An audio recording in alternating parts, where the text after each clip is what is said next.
Ação agora internacional. Vamos agora para a Rússia, vamos falar sobre a cúpula do BRICS. Líderes defenderam durante a cúpula a criação de um sistema alternativo de pagamento global. Um desafio direto para o dólar. A gente vai falar com o Américo Martins, está lá na Rússia, vai trazer para a gente as recentes declarações feitas por lá, porque nesse sentido também, Américo, quando a gente fala sobre esse meio alternativo de pagamentos, temos a fala do presidente Lula, que trouxe esta questão. Foi um dos pontos do que disse o presidente do Brasil, ele que participou de forma remota do encontro. Exatamente, Carol. Houve uma convergência de todos os líderes com relação a esse ponto. Esse é um ponto muito importante, como você lembrou, porque é um desafio claro e direto à hegemonia do dólar e, por consequência, à hegemonia americana e do Ocidente nas relações financeiras globais. Todos os líderes falaram claramente com relação a isso. Então, o presidente Putin, que está liderando as discussões aqui nas salas aqui atrás da onde eu estou, em Kazan, na Rússia, foi o primeiro a defender isso. Logo depois, o presidente da China, Xi Jinping, uma pessoa de muito peso nessa discussão por conta do tamanho da economia chinesa, também foi muito claro, defendeu claramente uma maior integração econômica dos países dos BRICS e a criação desse mecanismo financeiro alternativo, que teve o apoio dos outros líderes sem nenhuma exceção, inclusive do presidente Lula, como você muito bem colocou. O que é isso na prática, Carol? Na prática seria a criação de um outro sistema para transferências financeiras internacionais, para compra e venda de produtos de exportação, para transferência de pessoas físicas, para investimentos. Hoje tudo isso é feito por um sistema chamado SWIFT, que é controlado basicamente pelo Ocidente, envolve quase sempre bancos norte-americanos e é lastreado no dólar.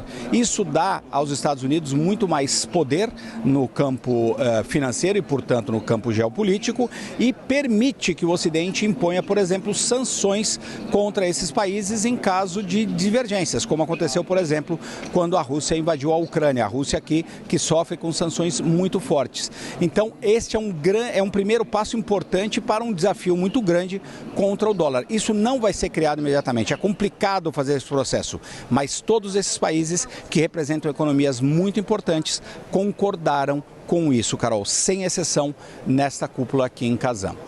América, a gente está aqui na reta final de Novo Dia e nós começamos essa edição com informações suas aí da Rússia, no sentido de que havia uma pressão de Nicolás Maduro, que apareceu por aí de surpresa, para que a Venezuela se torne um país parceiro do BRICS. Reuniões estavam acontecendo, elas se estenderam durante a edição do Novo Dia. Já chegamos a alguma conclusão? O que a gente tem de atualização sobre essas conversas aí na Rússia?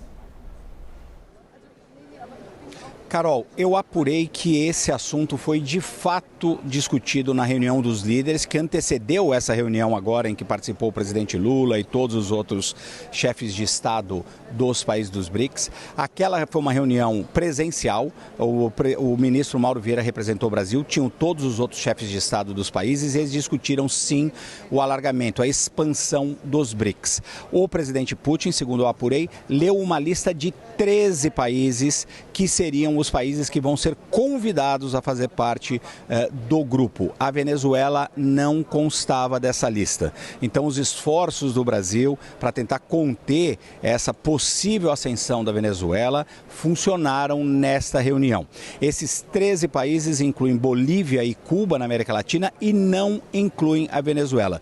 Nessa reunião não houve nenhum debate específico. Assim que o presidente russo leu a lista dos países, nenhum outro representante contestou, ninguém levantou a palavra para pedir ou defender a Venezuela ou qualquer outro país que não fosse aqueles 13. O que acontece agora, Carol, antes dessa lista ser completamente formalizada? O Ministério das Relações Exteriores da Rússia vai ter que conversar com todos esses 13 países para ver se eles aceitam a posição, aceitam o convite que vai ser feito, que é para ser um membro parceiro dos BRICS, não é para ser um membro pleno. Isso significa que eles vão sim participar de todas as discussões, se aceitarem serem membros parceiros, vão participar de todas as discussões, vão influenciar na pauta, mas em caso de divergências, quem tem a palavra final são os países que são os membros totais, os membros completos do bloco, que são os 5 países originais e também os 4 que se juntaram nessa cúpula aqui. Então tem uma distinção entre os países que vão se juntar a partir do ano que vem e os que já fazem parte desse grupo. Mas, mais uma vez, os esforços do Brasil funcionaram, a Venezuela sequer foi mencionada e nenhum líder, tirando qualquer daqueles líderes que estavam na reunião, nenhum líder levantou a palavra para defender a Venezuela. Apesar disso, o líder venezuelano Nicolás Maduro está aqui em Kazan e vai ter uma série de encontros bilaterais, talvez ainda tentando fazer algum apelo, mas com muito pouca chance, visto que aquela era a reunião aonde ia ser decidido isso, segundo a minha apuração. Carol. Obrigada, Américo Martins, nosso analista, que está lá na Rússia acompanhando de perto as conversas na cúpula do BRICS.